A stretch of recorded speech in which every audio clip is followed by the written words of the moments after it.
గ్రంథం 3వ అధ్యాయం. నహూము గ్రంథం 3వ అధ్యాయం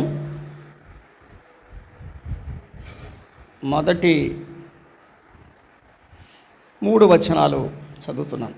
నరహత్య చేసిన పట్టణమా, నీకు శ్రమ. అది ఎడతెగక ఎర్ర పట్టుకొనుచు మోసముతోనూ బలాత్కారముతోనూ నిండి ఉన్నది.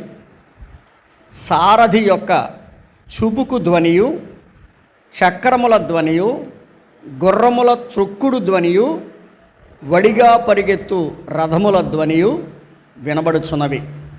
రౌతులు వడిగా పరిగెత్తుచున్నారు, ఖడ్గములు తలతలలాడుచున్నవి, ఈటెలు మెరయుచున్నవి.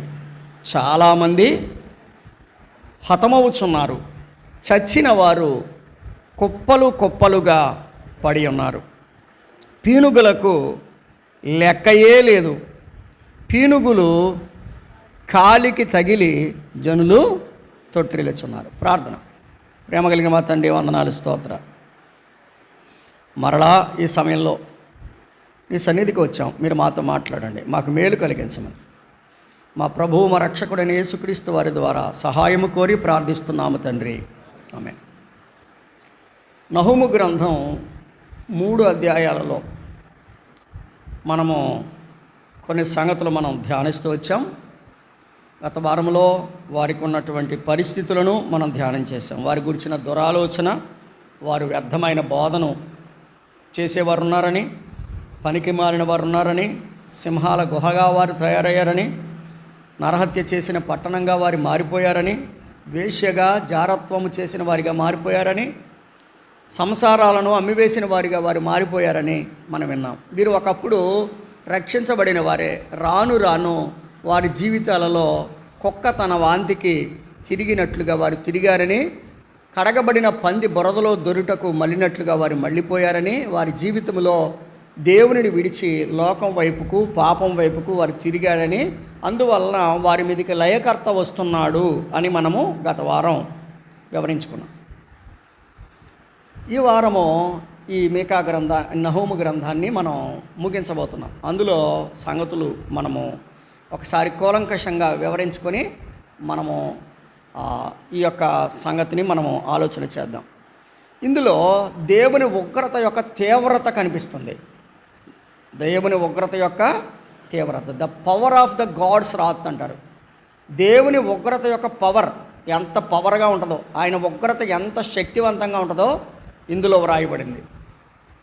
రెండవది, దేవుని ఉగ్రత యొక్క విధానం ఎలా ఉంటుందో దీంట్లో, the process of the God's wrath. Power, process కూడా ఇందులో ఉంది. ఎలా ఆయన ఉగ్రతను తీసుకుని వస్తాడో ఆ ప్రాసెస్ కూడా దీంట్లో వ్రాశాడు. విధానం, ఎటువంటి విధానంతో దేవుడు ఉగ్రతను చూపించబోతున్నాడో వ్రాశాడు. తర్వాత మూడవదిగా, ఈ దేవుని యొక్క ప్రేమ కలిగిన సువార్త కూడా ఇందులో వ్రాయబడింది. దేవుని ప్రేమ కలిగిన సువార్త కూడా ఇందులో వ్రాయబడింది. ఈ సంగతులన్నీ మనము కొన్ని సంగతులు ఈ రోజున మనం ఆలోచన చేద్దాం. శ్రద్ధగా దేవుని వాక్యం మీద మనసు పెట్టండి. దేవుని వాక్యాన్ని చూడండి, చదవండి, చెప్పేటప్పుడు విని అర్థం చేసుకోండి. రైట్. మొదటిగా మొదటి అధ్యాయంలో అధ్యాయాల వారీగా 3 అధ్యాయాల వారీగా మొదటి అధ్యాయంలో మనము దేవుని ఉగ్రత యొక్క తీవ్రతను మనం చూస్తాం. దేవుని ఉగ్రత యొక్క తీవ్రత. దేవుడు కనుక ఒకవేళ ఉగ్రత చూపిస్తే ఎందుకు ఉగ్రత చూపించాలి? గత వారం విన్నాం. వారు ఎందుకు పాడైపోయారో, ఆ పాడైపోయిన వారి మీదకి ఉగ్రత రావాలా వద్దా అంటే మీరే చెప్పారు రావాలి అని, అవునా? కాబట్టి ఉగ్రత ఎందుకు వస్తుందని దేవుడు ఊరకనే ఉగ్రతను పంపించడు. ఉగ్రత రావడానికి కారణాలు ఉంటాయి. కాబట్టి దేవుని ఉగ్రత ఎలా ఉంటుంది? మొదటి అధ్యాయంలో 4వ వచనం చూడండి. సముద్రము ఆరిపోతుందంట. ఏం ఆరిపోతుంది? సముద్రము ఆరిపోతుంది, నదులన్నీ ఎండిపోతాయి, బాషాను కర్మెలు వాడిపోవును, లెబానోను పుష్పము. చూసారా, ఇక్కడ మీకు 4వ వచనంలో 4 సంగతులు చెప్పాడు. సముద్రం ఆరిపోతుంది అన్నాడు. సముద్రం ఆరిపోవడం చూసారా? జరిగింది. క్రీస్తు పూర్వము 612లో జరిగింది అది. టైగ్రిస్ యూఫ్రటీస్ నదుల మధ్యలో ఉన్నటువంటి ఈ నినివే పట్టణానికి ఆనుకుని ఉన్నటువంటి ఒక సముద్రపు పాయ ఆరిపోయింది. తర్వాత నదులు అంటే వారికి జీవనది టైగ్రిస్ నది. టైగ్రిస్ నది పొంగిపోయి 3 నెలలు పొంగిపోయి ఆరిపోయింది. తర్వాత మనం ఆ విషయాలు చెప్తాను.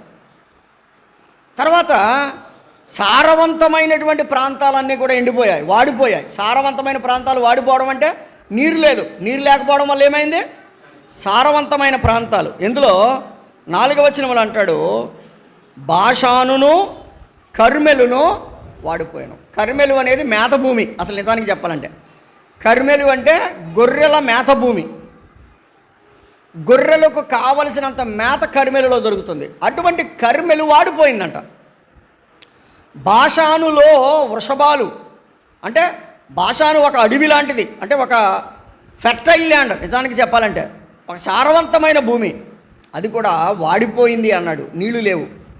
తర్వాత మనం ఆలోచన చేస్తే 5వ వచనం చూడండి, ఆయనకు భయపడి పర్వతములు కంపించును అన్నాడు. ఆయనకు భయపడి, ఆయన భయానికి పర్వతాలు కదిలిపోయినాయి. అంటే భూకంపం. ఒక ఆయన అన్నాడు, మీ దేవుడు ఏం దేవుడురా, మా దేవుడు చూడు ఏలి మీద అట్టుకెళ్ళిపోయాడు పర్వతాన్ని అన్నాడు. కానీ దేవుని వాక్యం ఏం చెప్తుందంటే అసలు ఈయన ఏలి మీద అట్టుకెళ్ళక్కల, ఆయన మాట వింటేనే పర్వతాలకు ఏమైపోతాయి? ఏలు ఎత్తక్కలేదు, చెయ్యి ఎత్తక్కలేదు, ఆయన పేరు చెబితేనే పర్వతాలు కదిలిపోతాయి. కాబట్టి ఇటువంటి అర్థం తెలియక కొంతమంది మాట్లాడుతూ ఉంటారు. మీరేం కంగారు పడాల్సిన అవసరం లేదు. దైవ గ్రంథం దానికి అన్నిటికీ సమాధానం. కాబట్టి అందుకనే దేవుని వాక్యాన్ని చక్కగా చదవాలి. 5వ వచనం చూడండి. 5వ వచనం, ఆయనకు భయపడి పర్వతములు కంపించును, కొండలు కరిగిపోవును, ఆయన ఎదుట భూమి కంపించును, లోకము అందలి నివాసులు వణుకుదురు. ఎన్ని విషయాలు చెప్పాడు చూడండి, చాలా విషయాలు చెప్పాడు. ఇవన్నీ దేవుని ఉగ్రత యొక్క తీవ్రతకు రూపం. ఆయన ఉగ్రత ఎంత తీవ్రంగా ఉంటుందంటే చెబుతున్నాడు, ఎండిపోతాయి, వాడిపోతాయి, వణికిపోతాయి అని చెప్తున్నాడు. ఎండిపోతాయి, వాడిపోతాయి, వణికిపోతాయి, కరిగిపోతాయి అని చెప్తున్నాడు. అంటే దేవుని మాట, ఆయన ఉగ్రత ఎంత గొప్పదో మీరు ఆలోచన చేయండి. ఎంత ప్రేమ గలవాడో ఆయన, అంత ఉగ్ర రూపం కలిగినవాడు. 106వ కీర్తనలో దేవుడు సముద్రం ఆరిపోయిందంట, సముద్రం ఎండిపోయిందంట అని చెప్తారు కదా. 106వ కీర్తన 9వ చరణంలో ఏముంది? ఆయన ఎర్ర సముద్రమును గద్దెంపగా ఆరిందా లేదా? ఇశ్రాయేలీయులు నడిచి వచ్చారా లేదా? మరి సముద్రం ఆరిపోవడం ఏంటి? ఆయన గద్దిస్తే ఆరిపోద్ది. అది సముద్రం ఏంటి, మహాసముద్రం ఏంటి? ఆయన ఎర్ర సముద్రమును గద్దెంపగా అది ఆరిపోయాను. మైదానము మీద నడిచినట్లు వారు అగాధ జలములలో.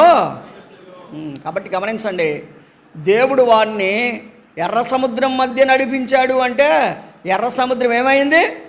ఆరిపోయింది. ఆ రోజున తన ప్రజలకు దారి ఇవ్వడానికి ఎర్ర సముద్రాన్ని ఆయన ఆర్పివేశాడు. ఇప్పుడు శత్రువులు వచ్చి నినివేను కొట్టేయడానికి దేవుడు సముద్రాన్ని ఎండబెట్టేశాడు. బబులోను, మాదీయ, తర్వాత సిదియనులు అనేటువంటి 3 జాతుల వాళ్ళు నినివే పట్టణాన్ని కొల్లగా కుమ్ముపడేశారు. వాళ్ళు రావాలంటే సముద్రం అడ్డం ఉంది. కాబట్టి దేవుడు ఏం చేశాడంటే వీరి పాపాన్ని బట్టి శత్రువు రావాలంటే ఆ సముద్రాన్ని దేవుడు ఏం చేయాలి? ఎండిపోజేశాడు. ఇప్పుడు ఆటోమేటిక్గా బబులోను వాళ్ళు వచ్చేసారు. బబులోను వాళ్ళు రావడానికి అవకాశం లేదు. సముద్రం ఆరిపోకపోతే తప్ప, ఆరిపోతేనే శత్రువు రాగలుగుతాడు. దేవుడు ఏం చేశాడంటే నీ పాపాన్ని బట్టి నేను సముద్రమును ఆరిపోచేస్తున్నాను, శత్రువుకు దారిస్తాను నేను. నిర్గమాకాండంలో తన ప్రజలకు దారిచ్చాడు. ఇప్పుడు ఎవరికి దారిచ్చాడు? శత్రువుకు దారిచ్చాడు. కాబట్టి శత్రువుకు దారి ఇవ్వగలిగిన వాడు తన ప్రజలకు దారి ఇవ్వగలిగిన వాడు. ఆయన మాట వింటే తన ప్రజలకు దారిస్తాడు. ఆయన మాటకు వ్యతిరేకంగా ప్రవర్తిస్తే శత్రువుకు దారిస్తాడు. మీరు ఎలా ఉన్నారు? ఆయన మాట విని సముద్రాన్ని ఆరిపోజేసి మనకు దారిచ్చేలాగా దేవునికి లోబడుతున్నామా, లేదా దేవుని మాటకు తిరగబడి శత్రువుకు దారిచ్చేలాగా చేస్తున్నామా? 33వ అధ్యాయం యెషయా గ్రంథం 33వ అధ్యాయం. అక్కడక్కడ కొన్ని వచనాలు చూపిస్తాను, మీరు చదవండి. 9వ వచనం చూడండి. దేశము దుఃఖించి క్షీణించుచున్నది. ఎండిపోయింది, వాడిపోయింది అని చెప్తున్నాం కదా. దేశము దుఃఖించి క్షీణించుచున్నది, లెబనోను సిగ్గుపడి వాడిపోవచ్చున్నది, షారోను ఎడారి ఆయను, బాషానును కర్మెలును తమ చెట్ల ఆకులు రాలిపోతున్నాయట, వాడిపోతున్నాయి. కారణం ఏంటి? ఏమి లేదు, నీరు లేదు. ఒకప్పుడు నువ్వు పచ్చగానే ఉన్నావు. అమ్మ అందరూ వినాలి, వాడిపోకముందే ప్రభువుకి లోబడండి, రాలిపోకముందే ప్రభువుకి లోబడండి. ఇదివరకు పాట పాడేవారు, వాడిపోదువో నీవు కూలిపోదువో, తెలియదురా నీకు ఏ గడియో, రాలిపోదువో నీవు కూలిపోదువో, తెలియదురా నీకు ఏ గడియో. కదా, చాలామంది నాకు పచ్చగానే ఉన్నాను అనుకుంటారు. కానీ నీ పాపములో నువ్వు పచ్చగా ఉండొచ్చు, కానీ దేవుడు ఏం చేస్తాడంటే వాడిపోయేలా చేస్తాడు. నువ్వెక్కడున్నావు? నువ్వేం చేస్తున్నావు? పాపంలో ఉన్నావా? వాడిపోతావు, జాగ్రత్త. ప్రభువులో ఉన్నావా? అతడు నీటి కాలవల నాటబడినదై, కీర్తన గ్రంథం 1:6, అతడు నీటి కాలవల నాటబడినదై ఆకు వాడక తన కాలమందు ఫలమిచ్చు చెట్టు వలె ఉండును. మన పరిస్థితి ఎలా ఉంది? ఇక్కడ మనం చూస్తున్నాము వాడిపోతున్నటువంటి జీవితాలు మనం చూస్తున్నాం. 17వ అధ్యాయం ఇర్మియా గ్రంథానికి రండి. ఇర్మియా గ్రంథం 17వ అధ్యాయం 7వ వచనం. ఇర్మియా గ్రంథం 17:7, యెహోవాను నమ్ముకునివాడు ధన్యుడు. ఇర్మియా గ్రంథం 17:7, యెహోవాను నమ్ముకునివాడు ధన్యుడు, యెహోవా వానికి ఆశ్రయముగా ఉండును, వాడు జలముల యొద్ద నాటబడిన చెట్టు వలె ఉండును, అది కాలవల వారన దాని వేళ్ళు తన్నును, వెట్ట కలిగినను దానికి భయపడదు, దాని ఆకు పచ్చగా ఉండును. ఇందాకేమైనాయి ఆకులు? ఇప్పుడు ఎలా ఉన్నాయి ఆకులు? దాని ఆకు పచ్చగా ఉండును, వర్షము లేని సంవత్సరమున చింతనందదు. ప్రియమైన వాళ్ళారా, నేడు సమాజం ఎలా ఉందంటే, చాలామంది నాకు బోడంత వయసు ఉంది, నా దగ్గర బోడంత డబ్బు ఉంది, నాకు బోడంత మంది తెలిసిన వాళ్ళు ఉన్నారు అన్నట్టుగా బరి తెగించి పాపం చేస్తున్నారు. ఈ మాట చెప్పడానికి నేను భయపడాల్సిన అవసరం లేదు. బరి తెగించి పాపం చేస్తే దేవుడు ఏం చేస్తాడో తెలుసా? శత్రువుకి దారి ఇస్తాడు. ఎవరికి ఇస్తాడు? శత్రువుకు దారిస్తాడు. నీ దగ్గరికి శత్రువు వచ్చి నేను కుమ్మేసి అవతల పోతాడు.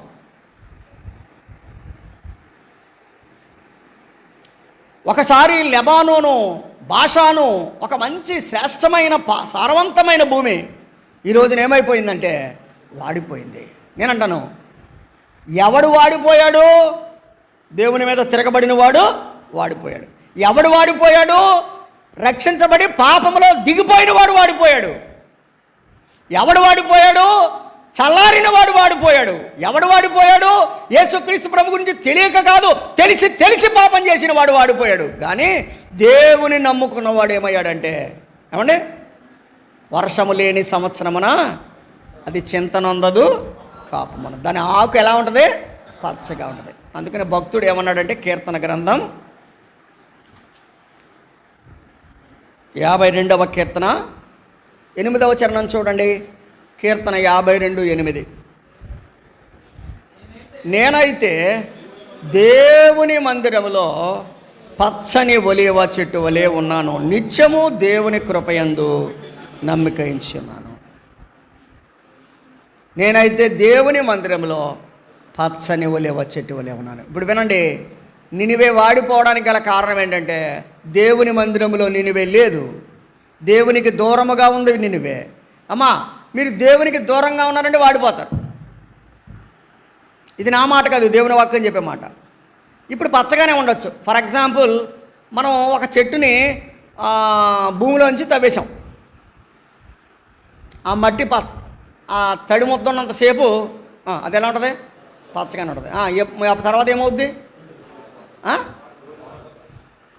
ఇప్పుడు మన పరిస్థితి ఏంటంటే తవ్వేసి పచ్చగా కింద తడి ముద్ద ఉంది, ఎప్పుడు వాడిపోద్దో తెలీదు. నువ్వు ఆ తడి ముద్దతో వచ్చి ఎక్కడ నాటబడాలి? దేవుని సన్నిధిలో నాటబడాలి. నాయనా, దోషాలు చేశాను, పాపాలు చేశాను, జారిపోయాను, వాడిపోయాను, కనికరించు బాబు అని అంటే ప్రభు ఏం చేస్తాడు తెలుసా? నేనైతే దేవుని మందిరంలో పచ్చని ఒలీవ చెట్టు వలె ఉన్నాను. కాబట్టి మనం అందరం కూడా ఏం చేయాలంటే వాడిపోవాలని దేవుని ఉద్దేశము కాదు, రాలిపోవాలని దేవుని ఉద్దేశము కాదు. మనమందరము దేవుని మందిరంలో ఎలా ఉండాలి? పచ్చని చెట్టులా ఉండాలి. ఇది దేవుని యొక్క ఉద్దేశము. అయితే నినివే ఏమవుతుందంటే వాడిపోతున్నట్లుగా మనం చూస్తున్నాం కదండి. పర్వతాలన్నీ కూడా ఏమవుతున్నాయట? కరిగిపోతున్నాయట. ఇర్మియా గ్రంథానికి రండి. ఇర్మియా గ్రంథం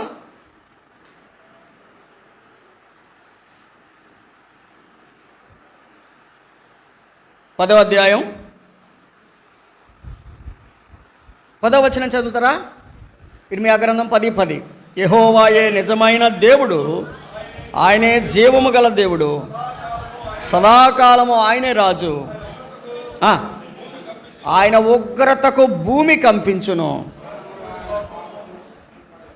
జనములు ఆయన కోపమును సహించలేవు. ఆయన కోపాన్ని మనం ఏం చేయలేమంటండి? సహించలేము. గుర్తుపెట్టుకోండి. ప్రస్తుతానికి మనకున్న చిన్న చిన్న నీరసాలు, ఆ రోగాలు, ఇవన్నీ కూడా మనం సహించగలుగుతున్నాం. కానీ నిజంగా దేవుని ఉగ్రత కనుక మన మీదకి వస్తే మనము సహించలేము. దేవుని వాక్యం చెప్తుంది, మనము సహించగలిగినంత కంటే మన దేవుడు మనల్ని ఇబ్బంది పెట్టేవాడు కాదు, శిక్షించేవాడు కాదు. కానీ నీవు దేవునికి దూరం అయితే మాత్రం చెప్తున్నాడు అక్కడ, జనములు ఆయన కోపమును సహించలేవు అన్నాడు. 5వ వచనం ఆఖరి లైన్ చదువుతారా? 5వ వచనం అంటే నహూము గ్రంథం.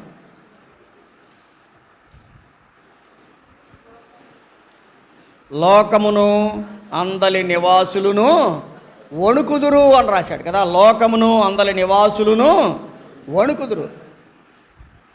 మనం చదివిన ఇర్మియా గ్రంథం 10:10 అదే చెప్పింది కదా. ఏమని చెప్పింది?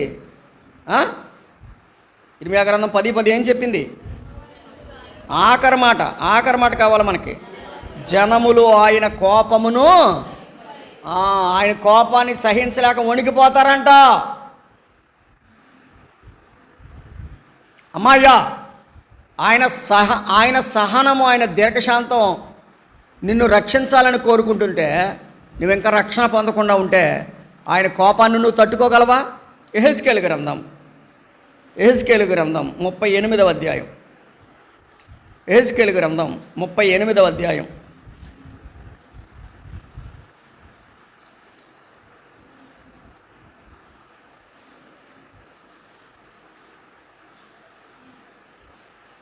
పంతొమ్మిదవ వచనం.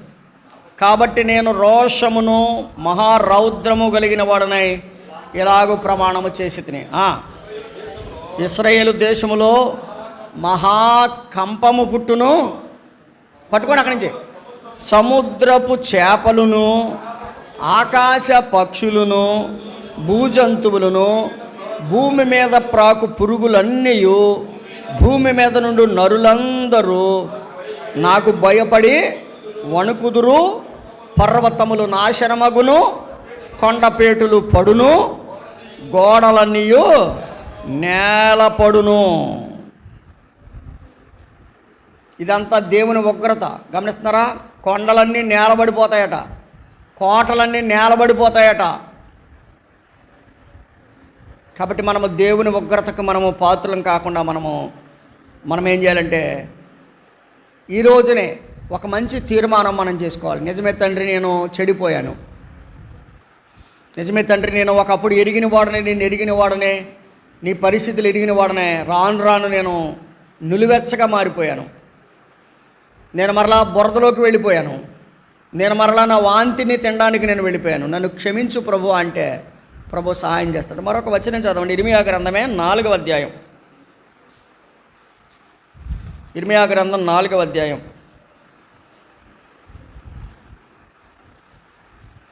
నాలుగవ వచనం చూడండి. అవిధేయులై ఉండక మానుకొని, ఏం చేయాలని మనం అవిధేయతను మానేసుకోవాలట. అవిధేయులై ఉండక మానుకొని మీ దుష్ట క్రియలను బట్టి ఎవడును ఆర్పివేయలేనంత నా ఉగ్రత అగ్ని వలె కాల్చకుండునట్లు యూదా వారలారా, యెరూషలేము వారలారా, యెహోవాకు లోబడండి.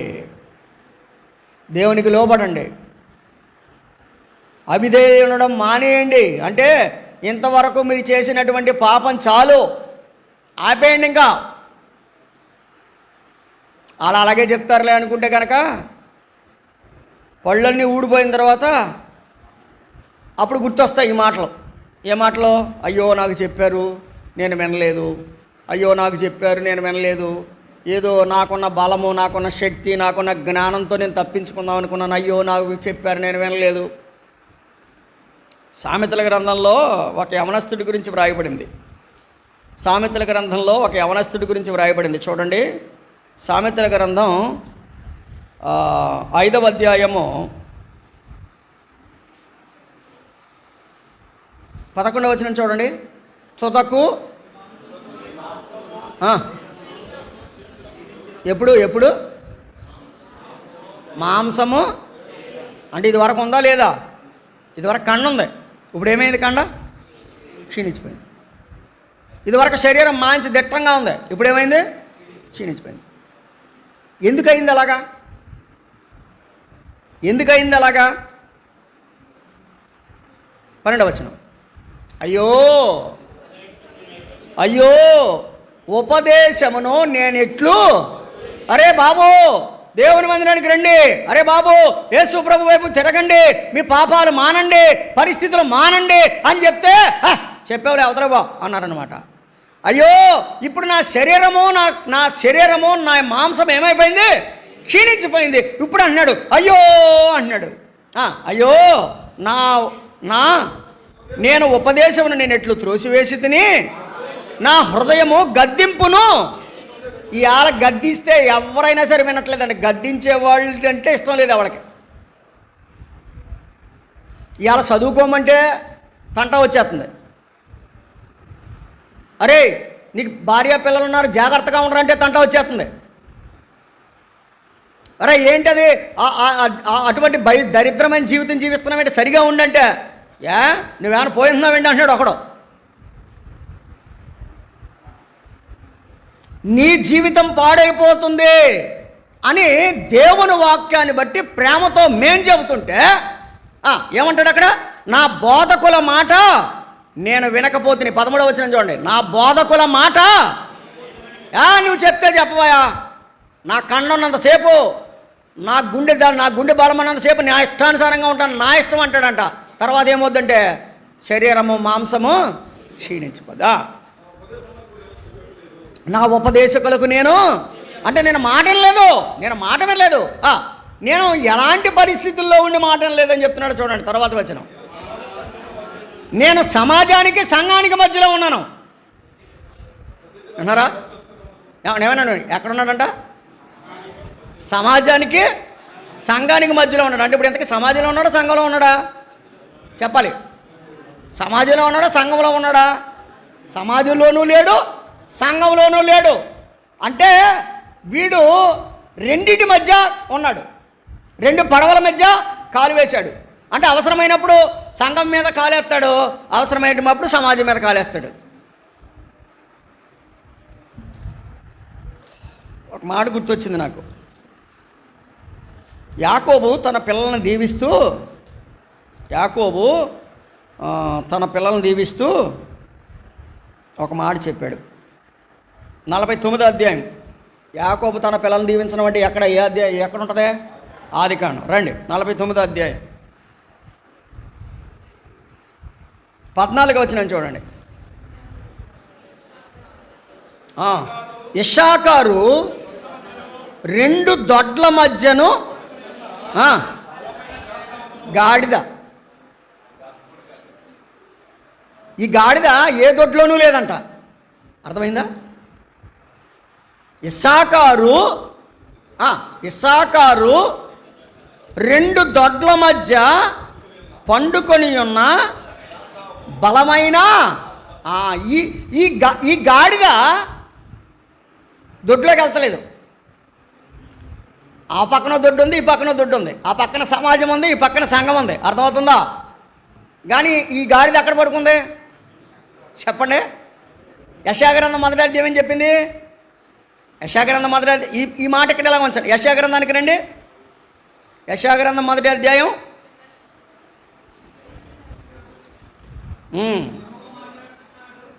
3వ వచనం చదువునన్నా. ఎద్దు తన కామందును ఎరుగును, గాడిద తన సొంతవాని దొడ్డి. అయితే ఇప్పుడు దీనికి తెలియట్లేదే ఏంటి? ఏ దొడ్లోకి వెళ్ళాలో తెలియట్లేదు ఈ గాడిదకి.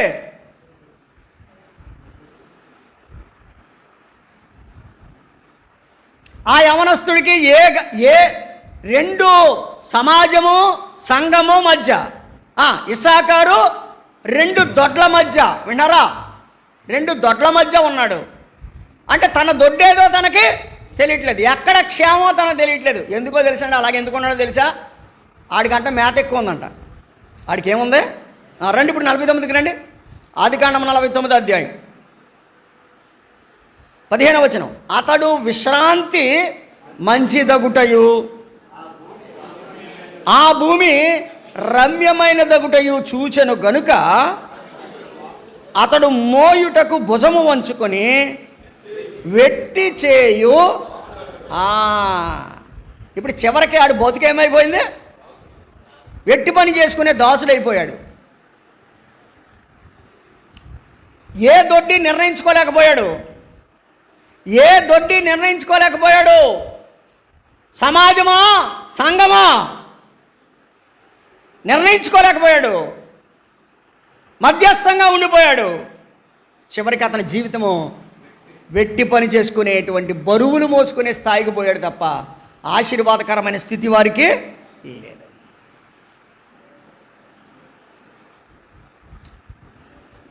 ఏలియా ఒక మాట చెప్పాడు. రండి, ఏలియా చెప్పిన మాట ఒక మాట విందాం. రాజులు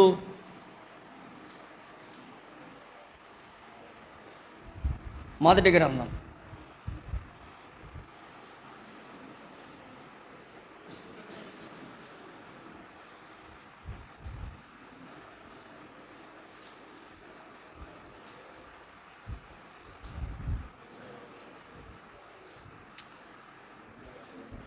'చక్కని మాట చెప్తాడు. అక్కడ ఒక మాట చెప్పి నేను ముందుకు వెళ్తాను.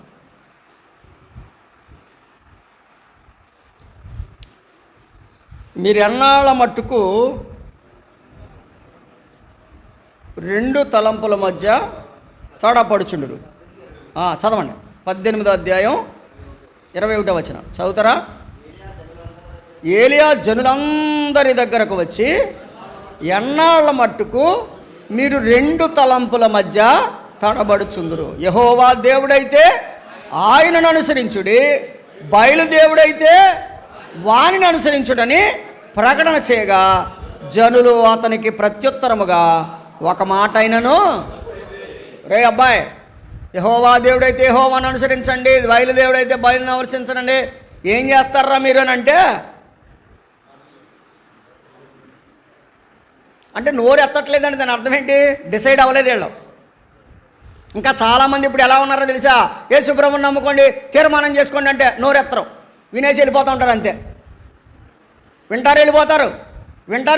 మీ ఇష్టం. తర్వాత పరిస్థితి వచ్చిన తర్వాత అప్పుడు నువ్వు ఎన్నిసార్లు తిరస్కరించి వెళ్ళిపోయావు అన్నీ రౌండ్ వేసేస్తాయి నీ మనసులో. పలానప్పుడు అలా చెప్పారు నేను వినలేదు, పలానప్పుడు ఇలా చెప్పారు నేను వినలేదు. ఈ రౌండ్ అంతా మంచం మీద వచ్చేస్తుంది అంతా. అంటే రీల్ అంతా మళ్ళీ తిరగదోడుకుంటుంది. అప్పుడు బాధపడతా, అప్పుడు ప్రయోజనమే ఉంది. అయితే జరిగింది ఏంటంటే, ఏలియా ఒక బలి అర్పించాడు. ఆకాశం నుండి ఏ దేవుడైతే అగ్నిని కురిపిస్తాడో ఆ దేవుడే నిజమైన దేవుడని మీరు నమ్ముతారా అని అన్నప్పుడు ఓకే ఓకే అన్నారు. బయలుదేవతకి పూజ చేసేవాడు పూజ చేశారు. అక్కడ ఆ ఎద్దును వారు వధించారు, కానీ వారికి ఎటువంటి కార్యము జరగలేదు.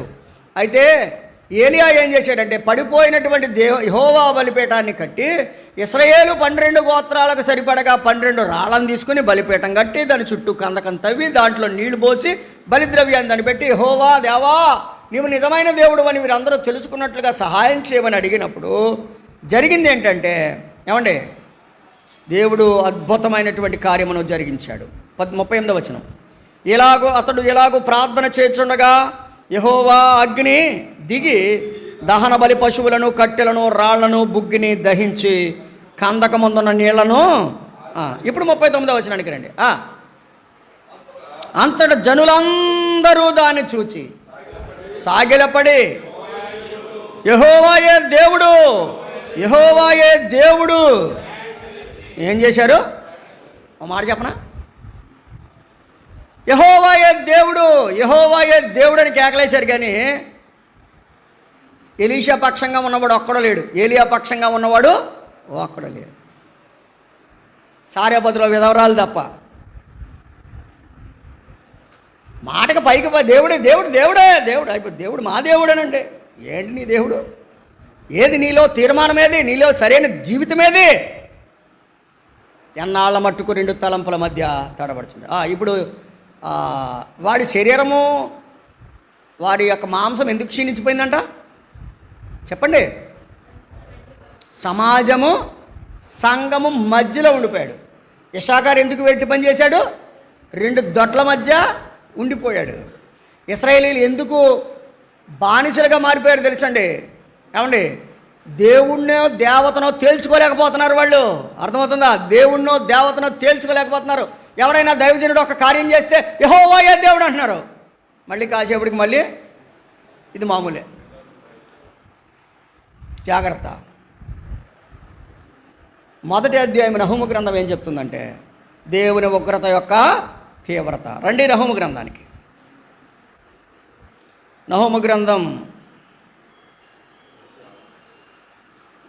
మొదటి అధ్యాయంలో 6వ వచనం, ఆయన ఉగ్రతను సహింపగలవాడెవడు? ఆయన కోపాగ్ని ఎదుట నిలువగలవాడెవడు? ఆయన కోపం అగ్ని వలె పారును. ఆయన కొండలను కొట్టగా అవి బద్దలగును. 10వ వచనం, ముండ్లకంప వలె శత్రువులు కూడినను, వారు ద్రాక్షరసము త్రాగి మత్తులైనను, ఎండిపోయిన చెత్త వలె. వాళ్ళ బతుకేమైందో తెలుసండి? ఎండిపోయిన చెత్తలా కాలిపోయారంట. పచ్చి చెత్త కాదు, ఎండిపోయిన చెత్త. ఈ మాటలు చెప్తే కొంతమందికి బాధ అనిపించవచ్చు, కానీ మార్పు మాత్రం రావట్లా. దేవుడు మనకిచ్చిన అవకాశాన్ని వినియోగించుకోకపోతే ఎండిపోయిన చెత్త మనమే. ఎండిపోయిన చెత్తను ఆయన ఏం చేస్తాడంటే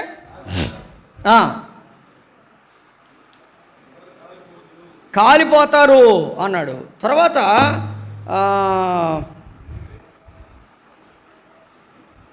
14వ వచనం చదువుతారా? నినివే యెహోవాను బట్టి నీ పేరు పెట్టుకునేవారు, అంటే నీ పేరంటేనే జనాలకే భయం వచ్చేది. విమానం ఎక్కేటప్పుడు 13వ నెంబర్ సీట్ అంటే భయం అంట, 13వ 21వ సీటు అంటే భయం అంట. అది ఏదో చెప్పారు మొన్న, నేను అది మర్చిపోయాను. అంటే అది డేంజర్ అని వాళ్ళకి ఒక రకమైనటువంటి ఫీలింగ్. అసలు నినివే అనే పేరు పెట్టుకునేవాడే ఉండడంట. దాని అర్థం ఏంటి? ఏమంటే ఇవాళ దావీదు గారి పేరు పెట్టుకుంటున్నాం అంటే దావీదు అంటే ఇష్టమా కాదా? యోసేపు అని పేరు పెట్టుకుంటున్నాం అంటే యోసేపు అంటే ఇష్టమా కాదా? అంటే దాని అర్థం ఏంటి? ఆ మంచి వారిని మనం మర్చిపోం, కానీ ఈ దుర్మార్గమైన పట్టణాన్ని అసలు ఆ పేరు పెట్టుకునేవాడే ఉండడంట. మీరు ఒక సంగతి చెప్పనండి. అసలు ఆదికాండంలోనే నినివే పట్టణం ఉంది. 10వ అధ్యాయం రండి. ఆదికాండం 10వ అధ్యాయం. ఆదికాండము 10వ అధ్యాయం 11వ వచనం చూడండి.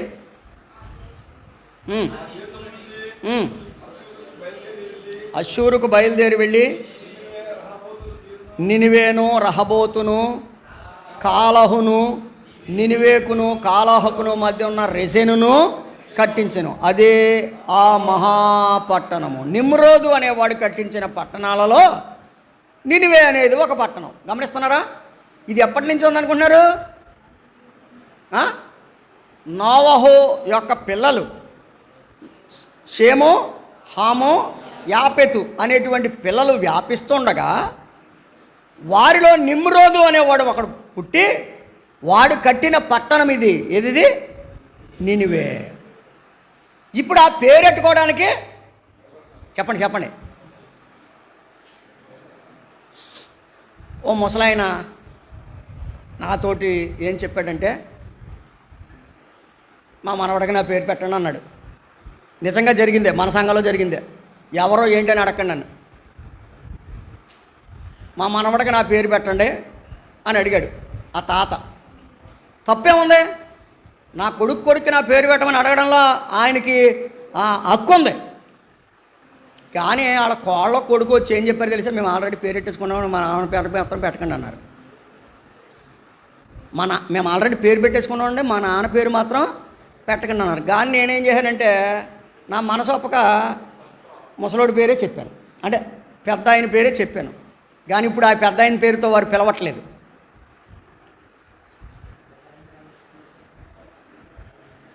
ఎంత గౌరవం ఇస్తున్నారో చూడండి.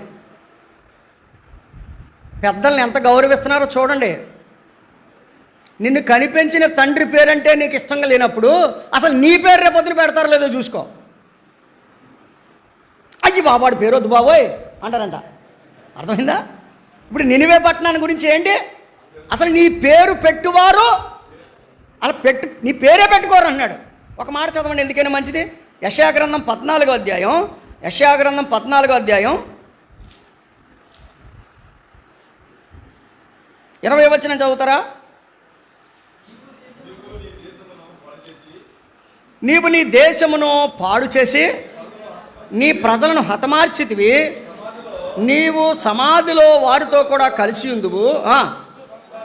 దుష్టుల సంతానము ఎన్నడును జ్ఞాపకమునకు, దుష్టుల సంతానము ఎన్నడూ జ్ఞాపకానికి రాదు. నినివే పట్టణం గురించి వ్రాయబడిన మాట అదే. అసలు నీ పేరు పెట్టుకునేవాడు ఉండడు. దుష్టుల సంతానము ఎన్నటికీ జ్ఞాపకమునకు రాదు. అమ్మ విన్నారా? అదే సమయంలో దేవుని పిల్లల సంతానం ఎలా ఉంటుంది? కీర్తనల గ్రంథం 112వ కీర్తన 6వ చరణం. 112వ కీర్తన 6వ చరణం. అట్టివారు ఎప్పుడునూ కదిలింపబడరు, నీతిమంతులు నిత్యము జ్ఞాపకములో. ఇందాకేమో ఎన్నడూ జ్ఞాపకానికి రారు అని ఒకరి గురించి రాసింది. నిత్యము జ్ఞాపకంలో ఉంటారని ఒకరి గురించి వ్రాయబడింది. అమ్మా మరి మన పరిస్థితి ఏంటి? నీ పేరు పెట్టుకునేవాడు అసలు పుట్టడో. ఒకవేళ పుట్టి తెలియక నీ పేరు పెట్టినా కానీ బాబా పేరు వద్దురా అంటారు అందరూ.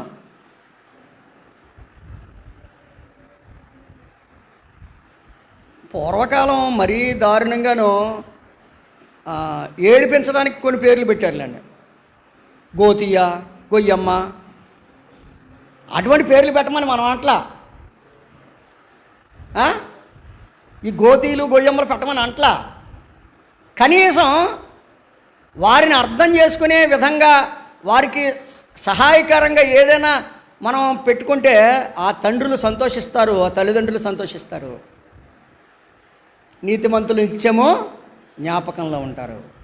కొంతమంది పేరు ఎత్తితేనే భయం. యజ్బేల్ అని పేరు పెట్టుకుంటారండి ఎవరన్నా? యజ్బేల్ అని పెడతారా?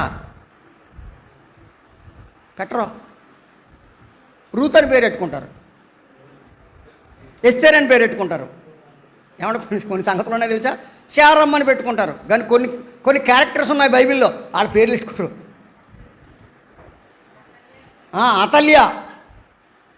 అతల్య అనే ఒక ఆవిడ ఉంది, ఆవిడ కింగ్ మేకరు, ఆవిడ పేరు కూడా పెట్టుకోరు. ఇటువంటి కింగ్ మేకర్ల పేర్లు అసలు భయం. ఎందుకంటే బాబోయ్ అటువంటి క్యాండిడేట్ బాబు మనకు వద్దురా బాబు అని దేవుడు అంటున్నాడు. మొదటి అధ్యాయంలో చెప్తున్నాడు, అసలు నీ పేరు పెట్టుకునేవాడు అక్కడ కూడా ఉండడు. అంటే దాని అర్థం ఏంటంటే అసలు నీ పేరంటేనే జనాలకే అసహ్యం, భయం అన్నాడు. ఇక 2వ అధ్యాయంలోకి వచ్చేసరికి ఏం చెప్తున్నాడంటే, రండి నహూము గ్రంథం 2వ అధ్యాయం, టైం అయిపోయింది. ఆ ప్రాసెస్ ఎలా ఉంటుందో చెప్తున్నాడు చూడండి. 4వ వచనం చదువుతారా? 2:4 వీధులలో వీధులలో రథములు మిక్కిని తొందరగా పోవుచున్నవి, రాజమార్గములలో రథములు ఒకదాని మీద ఒకటి పడుచు పరిగెత్తుచున్నవి, అవి దివిటీల వలె కనబడుచున్నవి, మెరుపు వలె పరిగెత్తుచున్నవి. ఏమన్నా విన్నారా? ఇవన్నీ కూడా మిసైల్స్, యుద్ధ ట్యాంకర్స్ కోసం రాశాడు. రథములు మిక్కిలి తొందరగా పరిగెడుతున్నాయి, రాజమార్గములలో రథములు ఒకదాని మీద ఒకటి పడుచు, ఒక ట్యాంకర్ మీద ఇంకో ట్యాంకర్ వెళ్ళిపోద్దంట. తర్వాత దివిటీల వలె కనబడుచు, మెరుపుల వలె పరిగెత్తుతున్నాయి మిసైల్స్. ఏమండి, ఎక్కడో అమెరికాలో ఉండి మనం మిడ్ నొక్కుతుంటే ఇరాన్లో వెళ్ళిపోయి కొట్టేస్తుంది అది. మిసైల్స్ దివిటీల వలె కనబడుతున్నాయి, మెరుపుల్లా వెళ్ళిపోతున్నాయి. ఇప్పుడు నినివే పట్టణానికి నాశనం మిసైల్స్, నినివే పట్టణానికి ఒక నాశనం రథాలు. అంటే అప్పట్లో రథాలు లేవు, మిసైల్స్ లేవు, బాంబర్స్ లేవు, కానీ రథాలు ఉన్నాయట, అప్పుడు గుర్రాలు ఉన్నాయట. మీకు ఇంకో సంగతి చెప్పనా, నినివే పట్టణం చుట్టూ ఒక పెద్ద గోడ ఉండేదట. ఆ గోడ ఎత్తు 100 అడుగులు ఎత్తు. ఆ గోడ ఎత్తు 100 అడుగులు ఎత్తు. మీరు కావాలనుకుంటే మీరు ఎక్కడైనా సెర్చ్ చేసుకోవచ్చు. నినివే పట్టణం చుట్టూ 100 అడుగులు ఎత్తు గోడ అంట. ఆ గోడ యొక్క వెడల్పు అంట 3 రథాలు ఒకేసారి పరిగెత్తుకెళ్ళిపోవచ్చు అంట. ఆ గోడ యొక్క వెడల్పు 3 రథాలు ఒకేసారి పరిగెత్తిపోవచ్చు అంట. అంటే దీని అర్థం ఏంటంటే మన హైవే కంటే పెద్దది, అంత వెడల్పు ఉన్న గోడ కట్టుకున్నారంటండి. ఎవరో? నినివే పట్టణస్థులు. ఆ గోడ దగ్గరికి ఎవడైనా వస్తాడేమోనని గోడకు ముందు 150 అడుగుల పొడవు, 60 అడుగుల లోతు ఉన్నటువంటి ఒక కందకం తవ్వించుకున్నారంట. అంటే గోడ దగ్గరికి రావాలంటే ఏది దాటి రావాలి? ఈ కందకం దాటి రావాలి. అంటే ఆ కందకంలో నీళ్లు పెట్టుకుంటేనంటే 2-3 సంవత్సరాలకు సరిపడగా నీళ్లు ఉంటాయంట వాళ్ళకి, ఆ దేశానికి. ఒకవేళ టైగ్రిస్ నది ఎండిపోయినా వీళ్ళకి ఇబ్బంది లేదు. ఎందుకంటే 150 అడుగుల వెడల్పు, 60 అడుగుల లోతు ఉన్నటువంటి ఒక పెద్ద కందకం. ఒకవేళ ఎవడైనా రథం మీద వచ్చాడనుకోండి, దాంట్లో పడిపోతాడంతే. ఇటువంటి పట్టణం మీదకి ఏమొచ్చినాయి అని చెప్పాడు? చెప్పండి, ఏమొచ్చినాయి చెప్పాడు? ఎలా వచ్చినాయి? ఆయన సముద్రమును ఎండిపోచేశాడు, నదులను ఎండిపోచేశాడు. దీనికి ఒక సంగతి చెప్తాను. ఇది చరిత్రలో జరిగినది. 612 బీసీ 612లో టైగ్రస్ నది పొంగి, భయంకరమైన వర్షాలకు పొంగి 3 నెలలు అలాగే నిలబడిపోయిందంట నీరు. ఈ 3 నెలలు నిలబడిపోయినప్పుడు ఇందాక చెప్పానే 100 అడుగులు ఎత్తు 3 రథాలు వెళ్ళేటువంటి గోడ ఉందని చెప్పాను. ఆ గోడ కూలిపోయిందంట ఓ పక్కన. ఇప్పుడు దారి ఎలా వచ్చింది? వారి పక్కన ఉన్నటువంటి నది పొంగిపోయి, వారు అబ్బో మా దగ్గరికి ఎవడో రాలేడు అనుకున్న ఆ గోడను ఏం చేసినాయి? కూల్చేసినాయి. ఇప్పుడు శత్రువు ఇంకో విచిత్రం చెప్పారు అక్కడ. నేను దాని గురించి చదివినప్పుడు గోడ ఆ పక్క పడలేదంటే ఈ పక్క పడిందంట. ఇప్పుడు ఏం చేసింది ఇది? అది విషయం. ఇప్పుడు దారి ఏర్పడింది. అప్పుడు బబులోను వాళ్ళు మొదట వచ్చారు, తర్వాత మాదీయులు తర్వాత వచ్చారు, తర్వాత సిదియనులు అనేటువంటి 3 జాతుల వాళ్ళు వచ్చి తొత్తనీయులుగా కొట్టే సాతలు పోయారు. నహూము చెప్పే సత్యమేంటి తెలుసా? సువార్తకు లోబడండి, సువార్తకు లోబడండి. 12వ వచనం చూడండి. తనకు కావలసినంత, పిల్లలకు కావలసినంత చీల్చివేయచ్చు, ఆడు సింహములకు కావలసినంత గొంతుక నొక్కి పట్టుచు, తన గుహలను ఎర్రతోనూ తన నివాసములను వేటతోనూ పట్టి ఎర్రతో నింపిన సింహము ఏమాయను? నేను నీకు విరోధినై ఉన్నాను, వాటి పొగ పైకెక్కినట్లు నీ రథములను కాల్చివేసేదను, కత్తి నీ కొదమ సింహములను మినిగివేయును, నీకిక దొరకకుండా భూమిలో నుండి నీవు పట్టుకుని ఎరను నేను తీసివేతును, నీ దూతల శబ్దము ఇక వినబడదు. ఇదే సైన్యములకు అధిపతియగు యెహోవా వాక్కు. కాబట్టి దేవుని వాక్యం ఏం చెప్తుందంటే,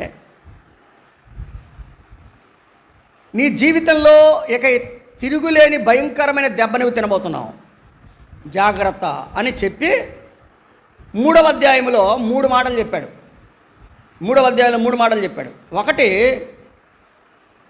4వ వచనం వరకు నీవు దోషం చేశావు అని చెప్పాడు. 4వ వచనం చదువుతారా? చక్కని దానవై, వేశ్యవై, చిల్లంగితనమందు జ్ఞానం కలిగిన దానవై జారత్వం చేసి జనాంగాల మీద చిల్లంగితనము జరిగించి సంసారాలను అమ్మేశావు అని చెప్పాడు. తర్వాత 5వ అధ్యాయం నుంచి 7వ వచనం వరకు, 5వ వచనం నుంచి 7వ వచనం వరకు దేవుడు వారిని అసహ్యపడుతున్నట్టుగా చెప్పాడు.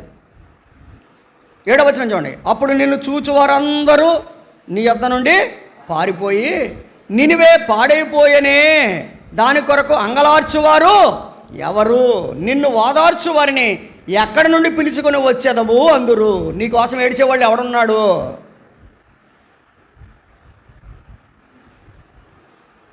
తర్వాత 8వ వచనం నుంచి 12వ వచనం వరకు మీరు చదివితే, 12వ వచనం చూడండి, 11వ వచనం. నీవు మత్తురాలవై దాగుకొందువు, శత్రువు వచ్చుట చూచి ఆశ్రయదుర్గము వెదుకుదువు, అయితే నీ కోటలు అకాలపు పండ్లు గల అంజూరపు చెట్టు వలె ఉన్నవి. ఒకడు దానిని కదిలింపగానే పండ్లు తినవచ్చిన వాని నోట, అంటే చట్నీ ఇలా ఊపితేనంట పళ్ళు నోట్లో పడ్డాయంట. అలాగే శత్రువులు వచ్చి ఏం చేశారు? కోటలు ఊపేశారు, మొత్తం అందరూ కూడా నాశనము అయిపోయారు.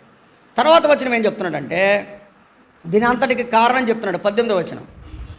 అశూరు రాజా, నీ కాపరులు, అది నీ కాపరులు ఏమయ్యారు? అమ్మ మనం నిద్రపోతే శత్రువు కూడా మన మీదకి వచ్చి అటువంటి దాడి చేస్తాడు.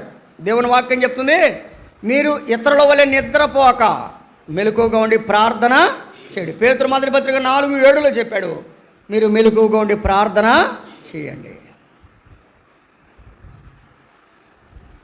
అయితే ఈ నహూము గ్రంథంలో సువార్త లేదా? ఉంది. 1వ అధ్యాయం 15వ వచనం. సువార్తను ప్రకటించు సమాధాన వర్తమానము తెలియజేయని వాని పాదములు పర్వతముల మీద. అంటే వినండి, సువార్త చెప్పేవాళ్ళు ఉన్నారా లేరా? కనబడుతున్నారా లేదా? కనబడుతున్నా. సువార్త చెప్పేవాళ్ళు ఉన్నా నేను విన్నో అని ఏమయ్యారు? వీళ్ళు నాశనమయ్యారు. సువార్తకు 3 మాటలు చెప్తానండి, మీరు గుర్తుపెట్టుకుంటారని. సువార్తకు 3 మాటలు చెప్తాను, మీరు చెప్పండి, మీరు అలాగే చెప్పుకోండి, మేము వినం అంటారేమో. అపోస్తలుల కార్యముల గ్రంథం 10వ అధ్యాయం 36వ వచనంలో సమాధాన సువార్త అని వ్రాయబడింది. అపోస్తలుల కార్యముల గ్రంథం 10:36లో ఏమని వ్రాయబడింది? సమాధాన సువార్త. మీకు అందరికీ తెలిసిన కంఠత వాక్యం చెప్పనా? లూకా సువార్త 2వ అధ్యాయంలో 10వ వచనం ఉంది. ఇదిగో ప్రజలందరికీ కలగబోవు మహా సంతోషకరమైన సువార్త. సమాధానకరమైన సువార్త, సంతోషకరమైన సువార్త. అయితే ఇప్పుడు ఇంతకీ సమాధాన సువార్త చెప్పేవాళ్ళు నినివేలో ఉన్నారా? 15వ వచనంలో ఉంది కదా, కనబడుచున్నవి అంటే సువార్త చెప్పేవాళ్ళు ఉన్నారు, కానీ నువ్వేం చేస్తున్నావు? వినట్లేదు. సమాధాన సువార్తను నువ్వు వినట్లేదు, సంతోషకరమైన సువార్తను వినట్లేదు. సువార్తకు మరో పేరు ఉందండి. రోమాపత్రిక 15వ అధ్యాయము 20వ వచనంలో ఆశీర్వాదకరమైన సువార్త అన్నాడు కదండి. చదువుతారా? 15:29. నేను మీ యొద్దకు వచ్చినప్పుడు క్రీస్తు యొక్క ఆశీర్వాదముతో సంపూర్ణముతో వత్తునని ఎరుగుదును. ఆశీర్వాదము అని ఫుట్ నోట్లో ఏముంది చెప్పండి? ఏమన్నా తీశారా? మీరు అందరూ తీయలేదా? రోమాపత్రిక 15:29. ఈ మాట చదవని ముగించుకుందాం. నేను క్రీస్తు యొక్క ఆశీర్వాద సంపూర్ణతతో అన్నాడు. ఆశీర్వాదం అని ఫుట్ నోట్లు ఏం రాశాడు? సువార్త ఆశీర్వాదం. రైట్. ఇప్పుడు చెప్పండి, సువార్త అంటే 3 మాటలు చెప్పాను. 1 సమాధాన సువార్త, 2 సంతోషకరమైన సువార్త, 3 ఆశీర్వాదకరమైన. ఇప్పుడు ఈ సమాధాన సువార్త, ఈ సంతోషకరమైన సువార్త, ఈ ఆశీర్వాదకరమైన సువార్తను నినివే పట్టణస్థులు ఏం చేశారు? తిరస్కరించారు. కాబట్టి వారికి ఏమొచ్చింది? నష్టం వచ్చింది. ఈ రోజున నినివే పట్టణము లేదు. కాబట్టి నీవు నేను ప్రభువు సువార్తకు లోబడితే దీవించబడతాం. ఏదో మాంసం శరీరం క్షీణించిపోయిన తర్వాత అయ్యో బాబోయ్ అనే కంటే దేవుని వాక్యం చెప్తుంది, నీ బాల్య దినముల యందే నీ సృష్టికర్తను స్మరణకు తీసుకో. కాబట్టి నహూము గ్రంథం చెప్పే సత్యం ఏంటంటే, సువార్త వినబడుతున్నా ఆ ప్రజలు ఎలా ఉన్నారు? సువార్తకు లోబడిన వారిగా లేరు. కాబట్టి వారు ఏం తెచ్చుకున్నారు? నష్టాన్ని తెచ్చుకున్నారు. మనమలా కాక సువార్తకు లోబడదాం, ఆ సమాధాన సువార్తకు లోబడదాం, ఆ సంతోషకరమైన సువార్తకు లోబడదాం, ఆ ఆశీర్వాదకరమైన సువార్తకు లోబడదాం. దేవునికి మన జీవితాలు సమర్పించుకుందాం. దేవుడి మాటలు మన కొరకు దీవించునుగాక. ఆమేన్. ప్రేమగల తండ్రి, వందనాలు. అందరిలో అన్ని విధాలుగా నీ వాక్యాన్ని ఫలింపచేయండి. నహూము గ్రంథాన్ని మాకు చూపించి కొన్ని సంగతులు మాకు తెలియజేశారు. ఈ సంగతులను మేము జ్ఞాపకం చేసుకొని, ప్రభువా మేము నిద్రపోక కాపరులు మత్తులుగా ఉన్నారు, నిద్రమత్తులుగా ఉన్నారు అన్నారు. నిద్రమత్తులు కలిగిన కాపరులుగా కాక కావలసిన కృపనిచ్చి మేమందరం కూడా సమాధానకరమైన, సంతోషకరమైన, ఆశీర్వాదకరమైన సువార్తకు మేము లోబడి నాశనము నుండి, నష్టము నుండి, శాశ్వతమైనటువంటి ఆ తీర్పు నుంచి మేము తప్పించుకోవడానికి మాకు అందరికీ సహాయం చేయమని మా ప్రభువు మా రక్షకుడైన యేసుక్రీస్తు వారి ద్వారా ప్రార్థించి వేడుచున్నాము తండ్రి. అందరికీ వందనాలు.